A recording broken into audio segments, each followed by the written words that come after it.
오늘은 깨뜨려야 시작됩니다 라는 제목으로 하나님의 말씀을 함께 나누도록 하겠습니다. 요한복음 60번째 시간입니다.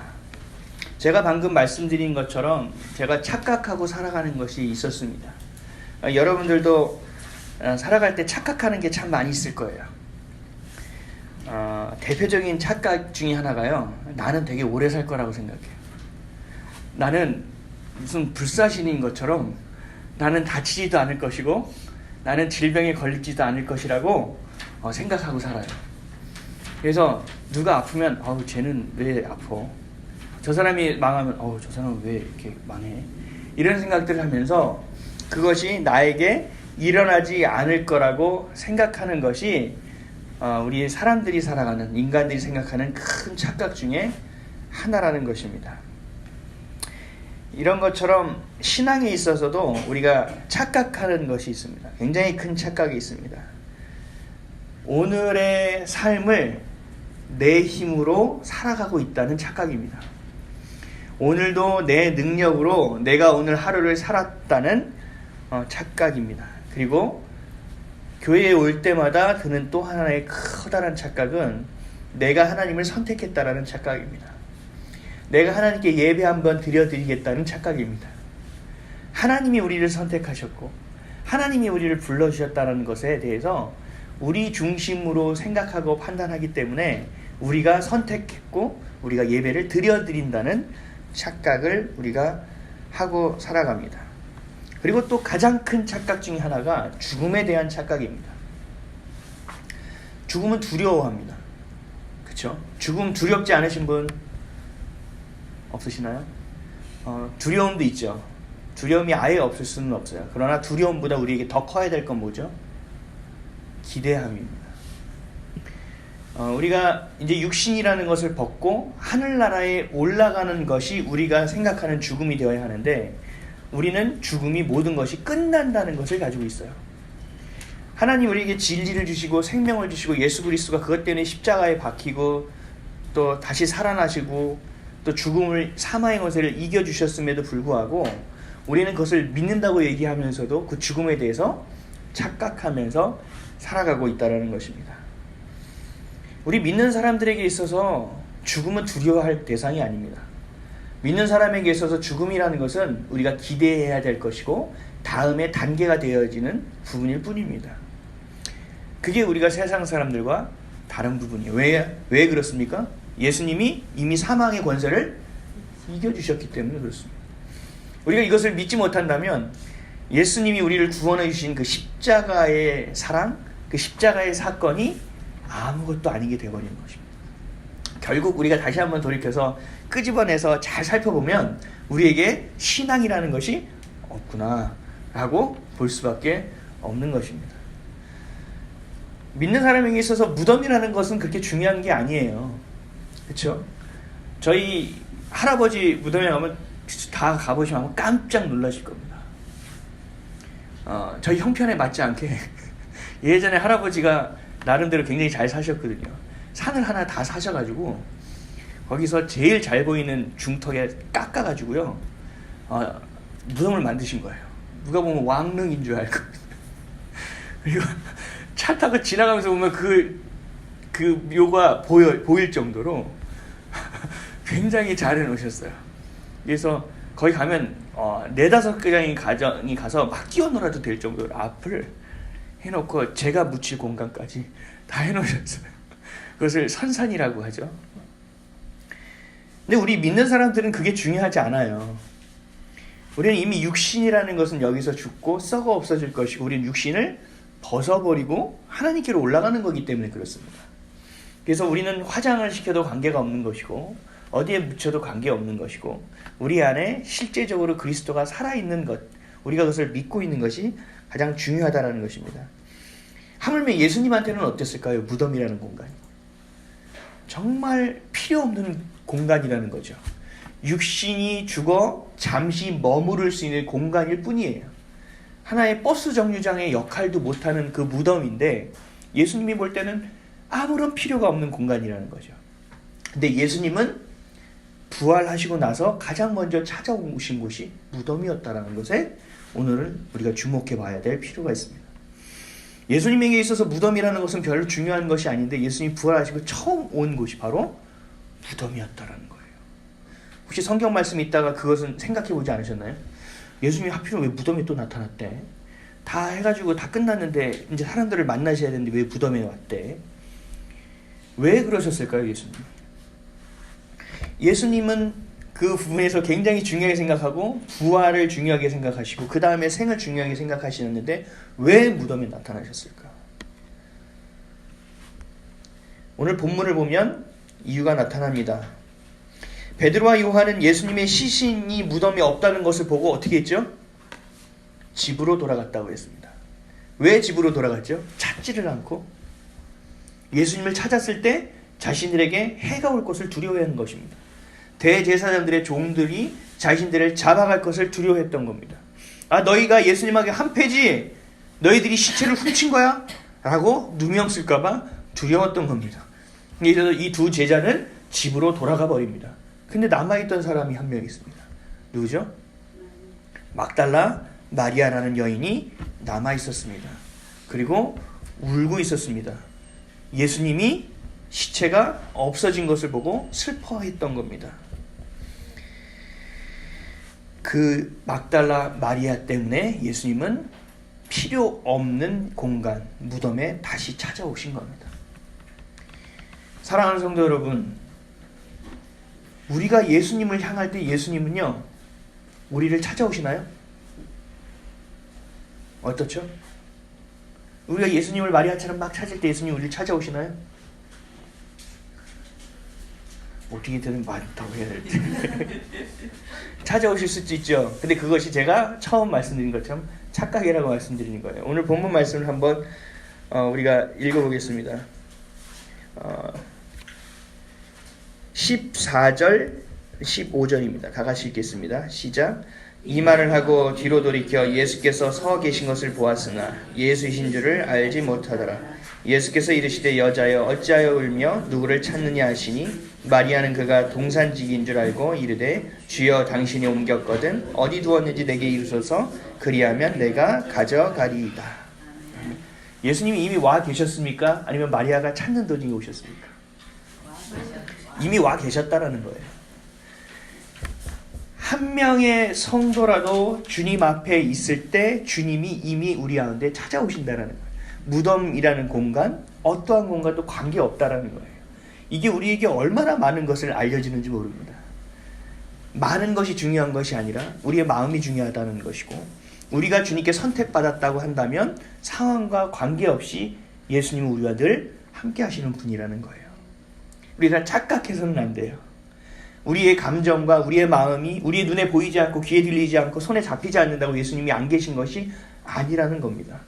우리 가운데 늘 함께 하시는 분이 바로 예수 그리스도라는 거예요. 그리고 그녀의 이름을 불러주셨습니다. 16절 말씀 한번 읽어보겠습니다. 시작. 예수께서 마리아야 하시거늘 마리아가 돌이켜 히브리 말로 라보니 하니 이는 선생님이라 하는 말이라. 아멘. 여러분들이 교회에 나와서 여기 앉아서 예배 드리는 것이 여러분들의 의지로만 가능한 일이 아니에요. 여러분들이 오늘 나와서 이곳에 아이비처치라는 곳에 나와서 함께 예배 드리고 있는 것이 여러분들의 의지와 수고야 노력 때문이 아니라는 것입니다. 이것을 성경 말씀은 뭐라고 얘기하냐면 은혜라고 표현하는 거예요. 내가 너희를 선택하여 불렀나니, 내가 너를 지명하여 불렀나니 너는 내 것이다 라고 분명하게 말씀하고 계신 것이 바로 주님의 마음이라는 것입니다. 그래서 은혜 없이 살아갈 수 없다. 은혜가 우리의 삶의 전부가 되어야 된다라는, 정말 우리의 노력과 수고로 살아가는 것이 아니라는 그 착각을 우리가 깨고 주님 앞에 나아올 때 주님이 우리와 늘 함께 하시는 것을 우리가 목도하며 경험할 수 있게 된다라는 것입니다. 내 믿음이 큰 믿음이라는 착각을 내려놓아야 된다라는 겁니다. 그래서 죄로 인해서 또 부활이 아닌 그리스도의 죽음에만 머물러 있는 착각에서도 벗어나야 된다는 것입니다. 매일마다 우리가 찾는 것, 묵상하는 건 예수 그리스도의 죽음만 생각해요. 왜냐하면 내가 죄를 너무 많이 졌거든요. 그래서 내 죄를 돌이켜야 되는데 그리스도의 보혈이 필요하거든요. 십자가의 사랑이 필요하거든요. 그러니까 그 안에서 나를 구원해 주십시오. 감사합니다 해서 머무르는 거예요. 우리는 그것을 뛰어넘어야 되는 거죠. 뭘로요? 부활이라는 것을 향하여. 부활이라는 것은 완전히 새로워졌다는 것입니다. 관계가 새로워지는 것입니다. 우리 존재가 달라지는 것이기 때문에. 그래서 오늘은 똑같은 현실 안에서도 우리가 새로운 삶을 살아갈 수 있기 위해서는 어떻게 하느냐. 내 착각과 고정관념과 안주함을 깨뜨려야만 우리가 새로운 관계 안으로 들어갈 수 있다라는 마음을 통하여, 말씀을 통하여 주님의 말씀을 함께 은혜 받는 오늘 되시기를 주님으로 축원드립니다. 첫째로 봐야 될 것은 우리가 예수님을 찾아온 것이 아니라 예수님이 우리를 찾아오셨다라는 겁니다. 오늘 본문에 나온 여인은 막달라 마리아였어요. 예수님의 어머니 마리아도 아니었고, 또 야고보와 요한의 어머니 마리아도 아니었고, 그리고 마르다의 여동생 마리아도 아니었고, 막달라 마리아였습니다. 누가복음 8장 2절에 이 막달라 마리아 여인에 대한 설명이 나옵니다. 악귀를 쫓아내심과 병 고침을 받은 어떤 여자들 곧 7 귀신이 나간 자 막달라인이라 하는 마리아와, 이 막달라 마리아는 안에 7 귀신이 들어가 있었어요. 그래서 귀신에 들린 여자였어요. 세상 사람들이 봤을 때 뭐라고 얘기했을까요? 네, 미친 여기였죠. 그렇죠? 그리고 머리에 꽃을 아마 꽂고 다니지 않았을까. 완전히 맛이 간 사람이었다라는 거죠. 그런 사람이 바로 마리아였다라는 거예요. 근데 이 마리아가 예수님을 만남을 통해서 어떻게 됐죠? 귀신이 쫓겨나가는 역사를 경험했다라는 거예요. 내가 마리아가 마리아 되는 것을 찾았다라는 거예요. 그래서 큰 은혜를 경험한 사람이 바로 막달라 마리아였다는 겁니다. 그리고 큰 변화를 경험했던 것이 바로 막달라 마리아였다는 것입니다. 그래서 이 막달라 마리아는 예수님을 굉장히 사랑했어요. 그리고 세상 어떤 것보다도 은혜라는 것을 소중히 여겼던 여인이 바로 이 막달라 마리아였습니다.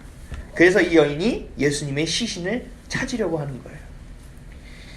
이 마리아는 그러나 예수님의 부활하심은 믿지 못했어요. 생각조차 하지 못했어요.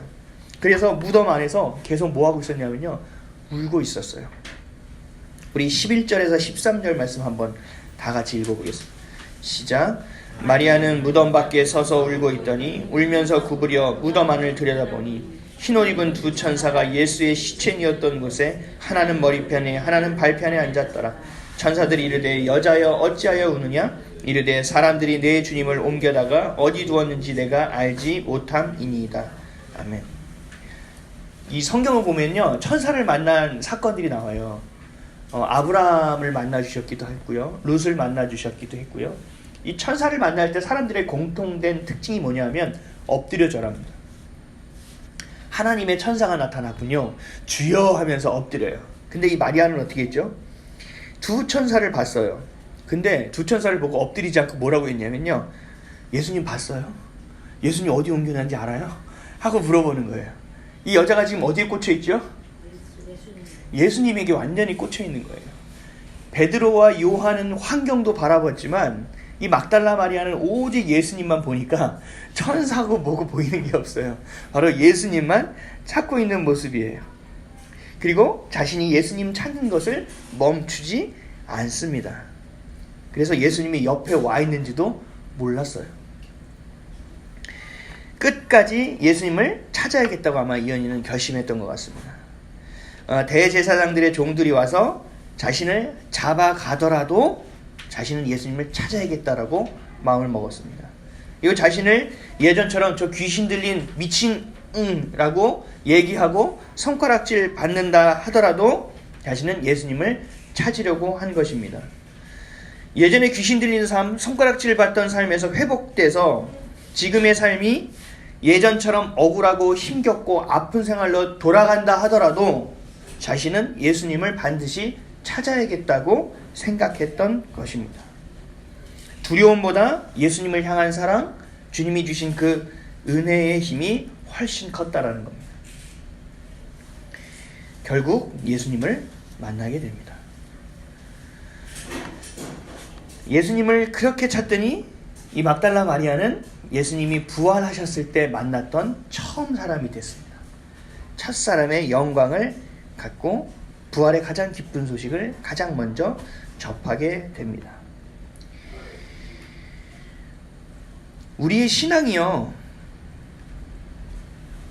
예수 그리스도가 우리를 위하여 죽으셨다라는 그 사실을 믿고 우리의 마음에 감동이 되어졌을 때 우리가 그 주신 은혜에 대해서 그 감사함을 잊지 않고 살아갈 때 막달라 마리아처럼 살아갈 수 있는 거예요. 우리가 교회에서 봉사하는 제가 사람들을 볼 때 봉사하다가 나가 떨어지는 사람들을 너무 많이 봤어요. 봉사하는 사람들 간에 시험에 들어서 교회를 안 나오거나 처음에는 이 봉사가 너무 행복하다고 하다가 이제는 은혜가 점점 떨어지는지 내가 이것을 왜 하고 있는지 모르겠다. 그리고 교회에 와서 얘기해요. 이 봉사는 필요 없는 봉사 같다. 그리고 얘기를 해요. 이거 말고 뭔가 이렇게 해야 되지 않겠느냐 하면서 뭔가 거국적인 그림을 그려서 자기가 더 충성하는 것처럼 보여지면서 그 봉사를 안 하려고 하는 사람들을 굉장히 많이 봤습니다. 우리가 신앙도 그렇고 봉사도 그렇고 우리의 노력과 의지를 자꾸 하려고 그래요. 은혜로 해야 되는 건데 그 은혜를 말씀을 붙잡고 그 말씀 가운데서 하나님 주시는 소망의 말씀, 꿈 말씀, 그 은혜 안에서 그 기쁨과 평안이 내 안에 채워지는 것들을 통해서 내가 그것을 발산하여 드려지는 것이 봉사고 수고고 의지고 노력인데 그것이 없이 내가 그냥 목표를 가지고 내가 그냥 내 의지와 내 노력만을 가지고 주님만을 향해 나아갈 때 베드로와 요한처럼 빈 무덤을 보고 놀라 도망치는 일이 발생하는 겁니다. 자기중심적인 신앙을 가진 사람들은 그렇게 되는 거예요. 내 중심의 신앙을 가진 사람들은 하나님이 보이는 것이 아니라 예수님이 보이는 것이 아니라 내 자신을 보호해야 되고 내 자신을 위로해야 되는 것이 가장 먼저 이루어지기 때문에 그렇습니다. 이렇게 사람들이 이렇게 보면요, 제가 이번에 여행 가서도 이렇게 보니까 자기 거 챙기느라고 얼마나 분주한지 몰라요. 그리고 자기 하나 보호하려고 얼마나 소중하게 여기는지 몰라요. 자기를 아주 정신이 없을 정도예요. 내 새끼 챙기느라고요, 남의 새끼는 뭐 안중에도 없는 사람들이 되게 많더라고요. 자신만을 사랑하게 되면, 자신 안에만 들어가게 되면 하나님을 믿지 못할 뿐만 아니라 하나님의 사랑을 경험할 수가 없어요. 내 자신을 보호하고 내 자신의 안위만을 내가 찾고 가다 보면 아무것도 안 된다고요. 내 안의 상처와 내 안의 피로와 내 안의 어려움을 가장 크게 위로받을 수 있는 일은 다른 사람의 상처를 돌봐주고 그들의 상처를 위로해주는 일밖에 없습니다. 오늘 요한일서 4장 7절에서 11절 말씀 좀 길지만 제가 한번 읽어보겠습니다. 잘 들어보세요. 사랑하는 자들아, 우리가 서로 사랑하자. 사랑은 하나님께 속한 것이니 사랑하는 자마다 하나님으로부터 나서 하나님을 알고 사랑하지 아니하는 자는 하나님을 알지 못하나니 이는 하나님은 사랑이심이라. 하나님의 사랑이 우리에게 이렇게 나타난 바 되었으니 하나님이 자기의 독생자를 세상에 보내심은 그로 말미암아 우리를 살리려 하심이라. 사랑은 여기 있으니 우리가 하나님을 사랑한 것이 아니요 하나님이 우리를 사랑하사 우리 죄를 속하기 위하여 화목 제물로 그 아들을 보내셨습니다. 사랑하는 자들아, 하나님이 이같이 우리를 사랑하셨은즉 우리도 서로 사랑하는 것이 마땅하도다. 아멘. 사랑하지 않는 사람은 하나님을 알지 못하는 사람이고 하나님의 사랑을 알지 못하기 때문에 내가 사랑을 할 수 없다라고 얘기하는 것입니다. 그래서 내가 그렇게 사랑하지 못한다면 나는 아직 하나님을 만나지 못했다라는 것이. 왜냐하면 하나님은 사랑이기 때문에. 그리스도의 사랑, 그 십자가의 사랑을 내가 사랑으로 믿지 못하는 사람은 사랑을 절대 이해할 수 없다라는 것입니다. 그렇기 때문에 자신을 사랑할 수도 없고 서로 사랑할 수도 없고 하나님을 사랑할 수 없는 악순환의 3종 세트를 가지고 가게 되는 것입니다. 그리고 자신에게 속한 왜곡된 사랑을 사랑이라 믿고 살아갈 수밖에 없게 된다는 것입니다. 내게 명품을 제공해주고 내게 좋은 것을 제공해주고 내 스스로에게 맛있는 것을 먹여주고 내 스스로에게 좋은 차를 타게 하고 좋은 집에서 살게 하는 것, 이것이 스스로를 사랑하고 스스로를 존중하는 거라고 착각하고 살아가게 된다는 것입니다.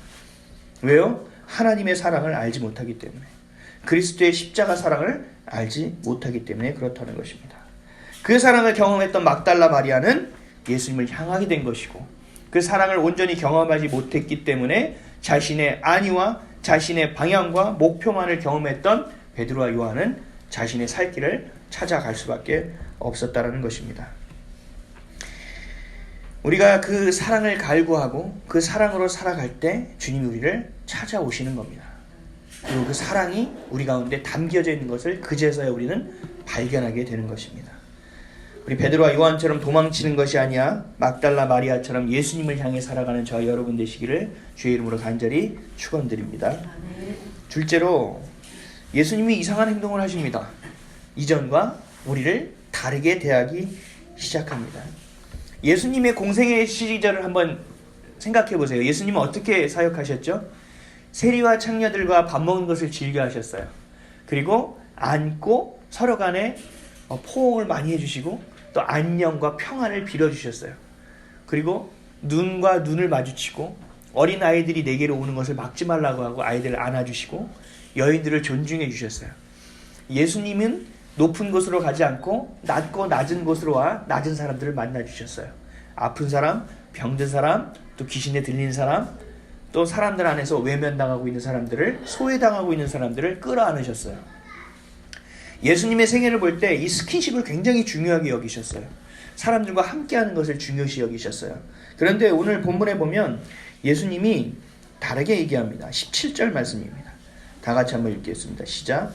예수께서 이르시되 나를 붙들지 말라. 내가 아직 아버지께로 올라가지 아니하였노라. 너는 내 형제들에게 가서 이르되 내가 내 아버지 곧 너희 아버지 내 하나님 곧 너희 하나님께로 올라간다 하라 하시니. 아멘. 부활하신 후에는요, 지금 제자들과 예전처럼 살아갔던 방법에 대해서 다른 방법을 지금 제시하고 있는 거예요. 막달라 마리아에게 나를 붙들지 말라고 얘기해요. 내 곁에 오지 말라고 얘기해요. 예수님은 이제 부활하심을 통해서 육신을 벗으셨죠. 이제 시간과 공간을 초월하시는 분이 되셨어요. 우리 눈에는 예수님이 십자가에서 죽으셨고 그냥 부활하신 것으로만 보이지만 그 안에 굉장히 많은 것들이 들어있습니다. 예수님은 죽으셨고 또 하늘의 영원한 지성소에서 자신의 피로 우리의 죄를 사하시는 일을 발생하셨고 지성소를 깨시고 우리 가운데 직접 오는 일들을 만들어 주셨고 그 길을 열어놓는 일을 하신 거예요. 그리고 성령을 예비하여 주시고 그리고 이제는 하나님의 우편에서 세상의 통치자가 될 준비를 다 마치신 거예요. 우리 눈에는 죽으시고 부활한 것으로 보이지만 예수 그리스도의 일 안에서는 굉장히 많은 일이 있었다라는 겁니다. 그 일을 통해서 이제는 예수님이 우리가 밥을 차려드리고 또 예수님을 따르고 예수님의 말씀을 듣는 삶이 아니라 이제 예수님과 새로운 관계를 가져야 될 것을 우리에게 말씀하고 있는 것입니다. 내가 곧 너희 하나님께로 올라간다고 하신 거예요. 공생애 때에는 내 아버지라고 얘기했습니다. 그런데 이제는 뭐라고 얘기냐면 너희 하나님이라고 얘기합니다. 그리고 이제는 예수님의 하나님이면서 우리의 하나님이라고 얘기하고 있어요. 완전히 우리의 존재가 바뀌었다라는 거예요. 구원을 받을 수 있을지 없을지 이게 아니라 십자가의 사건을 통해서 완전히 구원함을 이루셨기 때문에 이제는 관계가 달라지는 거예요.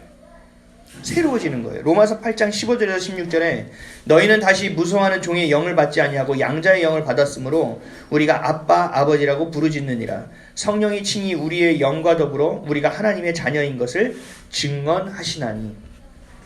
예수님이 죽으시고 부활하심으로 우리에게 주어진 새로운 관계가 형성되었다라는 거예요.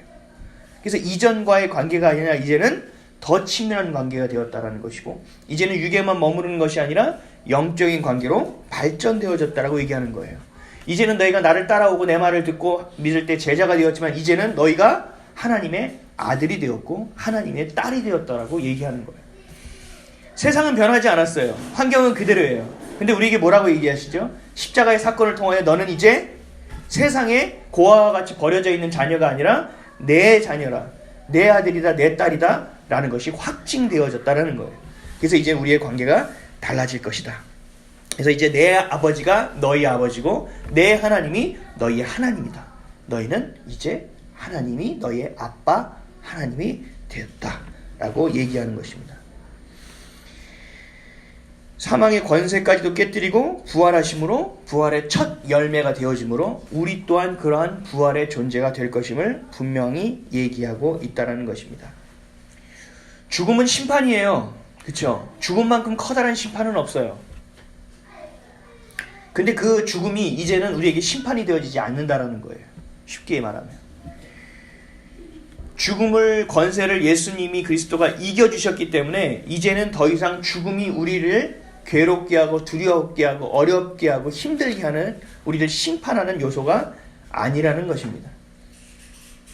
이를 통해서 우리의 십자가를 통해서 우리는 이제 영원한 생명으로 이어지게 된다라고 얘기하고 있습니다. 그래서 우리는 새 옷을 입는 것이 바로 죽음이고, 그것이 바로 우리에게 약속하신 부활의 약속이 되는 것입니다. 사랑하는 성도 여러분, 죽음에 대해서 어떻게 생각하십니까? 우리가 올 때는 순서가 있었지만 갈 때는 순서가 없지 않습니까? 그리고 우리가 결혼식은 좀 빠지지만 장례식장은 어떻게든 가려고 하지 않습니까? 그렇죠? 그리고 장례식장에 가서 우리가 막 웃는 게 아니라, 가서 막 축복해 주는 게 아니라 가서 되게 위로를 해주지 않습니까? 근데 그것이 위로가 될 수 있는 이유는 다시 만날 수 있는 만남이 우리에게 준비되어 있기 때문이고, 그분이 예수 그리스도를 믿는 분이기 때문에, 하나님의 아들이기 때문에 다시 천국 백성이 되어 천국 백성 우리가 다시 만날 수 있다는 천국의 소망을 갖기 때문에 우리가 다른 이들과 다르다는 거예요. 한번 장례식장 가면 쭉 한번 보세요. 그냥 있는 집과 십자가가 달려있는 장례식장을. 근데 요즘은 또 그렇지는 않은 것 같아요. 옛날에는 교회 다니는 사람들 성경책 들고 다니는 사람 딱 보면 삶이 달랐거든요. 의식을 했거든요. 근데 지금은 의식을 안 하고 사는 것처럼 좀 다를 수 있지만 어쨌든 그렇습니다. 장례식장 가면 좀 달라진 모습을 볼 수 있습니다. 저는 막달라 마리아를 참 부러워합니다. 막달라 마리아는요, 오늘 이 사건을 통하여 두 가지의 증인이 됐어요. 첫 번째는 뭐냐면 예수님의 시체가 없어진 것을 가장 먼저 본 증인이에요. 그래서 제자들에게 뛰어가서 예수님이 시체가 없어졌다는 것을 가장 먼저 알렸어요. 또 두 번째는 뭐죠? 오늘 본문 맨 마지막 절 한번 다 같이 읽어보겠습니다. 18절입니다. 시작. 막달라 마리아가 가서 제자들에게 내가 주를 보았다 하고 또 주께서 자기에게 이렇게 말씀하셨다 이르더라. 예수님이 부활하신 사건도 제자들에게 가서 가장 먼저 알리는 사람이 됐어요. 오늘 말씀 다 잊어버려도 돼요. 근데 중요한 거는요, 막달라 마리아가 증인이 되어 삶을 살았다는 것입니다. 왜 막달라 마리아는 예수님의 죽음과 부활을 가장 먼저 경험한 증인이 되었을까요? 그거 하나만이라도 가져가셨으면 좋겠어요. 왜 그랬을까요? 막달라 마리아는 예수님께 초점을 맞춘 삶을 살았기 때문에 그렇습니다. 우리로 돌아와서 다시 말하면 말씀 중심의 삶을 살고 있었기 때문에 이것들을 경험할 수 있었고 증인의 삶을 살 수 있었다라는 것입니다. 여러분들은 어떤 삶을 사시겠습니까? 예수님을 힘껏 열심히 잘 따라가다가 결정적인 사건에 아이고 모르겠다 하고 집으로 돌아가겠습니까? 아니면 결정적인 사건이고 뭐고 난 잘 모르겠으니 난 예수님만 바라보고 갑니다. 그럴 때 주님이 챙겨주시고 인도하시는 삶을 살아가시겠습니까? 저는 참 지혜 없는 사람입니다. 그래서 야고보서 1장 말씀을 가지고 제 머리에 손을 얹고 10여 년을 기도했습니다. 하나님 지혜 좀 달라고. 너무나 멍청하고 너무나 부족하고 너무나 논리적이지 못해서 하나님께 늘 기도했어요. 머리에 손을 얹고 너희들 중에 누구든지 지혜가 부족하거든 꾸짖지 아니하시는 하나님께 구하라. 그리하면 후히 주시리라. 주님 지혜 나 지금 구하고 있는 거 아시죠? 지혜 좀 주세요. 지혜 좀 주세요. 지혜 좀 주세요. 라고 늘 기도했습니다. 그랬는데 지금은 어떤지 아십니까? 제가 무엇을 하면 사람들이 놀래서 물어봅니다. 이것까지 생각하고 이 일을 하신 거예요? 아니요. 저는 이수 삼수 앞을 내다볼 수 있는 사람이 아닙니다. 아니 이것까지 이렇게 생각하고 이런 일들을 벌리신 거예요? 아니요. 저는 거기는 한 번도 생각해 본 적이 없습니다. 사랑하는 성도 여러분, 내 인생은 내가 책임지는 게 아닙니다. 내 인생을 열심히 살아야죠. 열정적으로 살아가야죠. 근데 누구와 함께요? 주님과 함께. 막달라 마리아가 열정적으로 찾았어요. 뭘요? 예수님을요. 그럴 때 주님이 우리의 삶을 해결해 주시는 것을 우리가 목도한 겁니다. 주님이 책임져 주시는 삶을 사셔야 돼요. 나중에 일이 그르쳐졌을 때 여러분들 하나님께 할 말이 없어요. 저는 할 말이 있습니다. 그리고 얘기합니다. 하나님, 내가 이렇게 해서 이렇게 하고 있는데 무슨 일이에요? 왜 그러세요? 장난하세요? 하고 기도할 수 있는 것이 꺼리가 생기는 거예요. 내 책임을 내가 지는 게 아니라 하나님께 다 밀어놓고 내가 그렇게 걸어왔기 때문에 그 책임을 하나님께 내가 다시 한번 돌릴 수 있고 기다릴 수 있게 된다는 것입니다. 막달라 마리아를 바라보십시오. 7 귀신이 들려서 미친하고 들었던 사람입니다. 그리고 그 안에서 많은 사람에게 인정받지 않고 소외되고 살았던 사람입니다. 그런데 이자가 예수님을 만났을 때 놀라운 일들이 벌어지는 것입니다. 정말 무식하고 바보 같고 잘 알지 못하고 깨닫지 못하고 무슨 상황인지 잘 인식하지 못하고 있던 삶을 살았던 제가 예수님을 믿고 난 이후에, 예수님과 함께 동행하고 난 이후에 제가 가는 곳마다 많은 사람들에게 이야기를 듣습니다. 스마트하다고. 저는 이해는 안 됩니다. 그러나 사람들이 인정합니다. 영적으로 스마트하다고요. 세상적으로는 여러분들이 훨씬 스마트할지 모르겠지만 어쨌든 막달라 마리아와 같이 주님을 바라볼 때 여러분들의 인생이 그렇게 되는 삶이 될 줄 믿습니다. 그렇게 되는 여러분들의 삶이 되시기를 주님의 이름으로 축원드립니다. 그럴 때 여러분들은 첫 번째 증인이 될 수 있습니다. 여러분들은 주님이 쓰시는 하나님의 귀한 자녀가 될 수 있습니다. 여러분들은 죽음을 두려워하지 않고 세상의 어떤 것도 두려워하지 않고 주님과 함께 걸어나갈 수 있는 담대함이 여러분 가운데 생길 수 있게 되는 것입니다. 그럴 때 여러분들이 그리스도의 사랑을 힘입어 사랑하며 살아갈 수 있게 되는 것입니다. 여러분들의 착각, 고정관념, 안주함을 깨뜨리십시오. 그럴 때 주님과의 새로운 관계가 시작됩니다. 그럴 때 여러분들은 그리스도의 죽음에 매몰되어 있는 것이 아니라 부활을 경험하고 부활의 삶을 살아갈 수 있게 되는 것입니다. 그러한 저와 여러분 되시길 주의 이름으로 간절히 축원드립니다. 기도하겠습니다.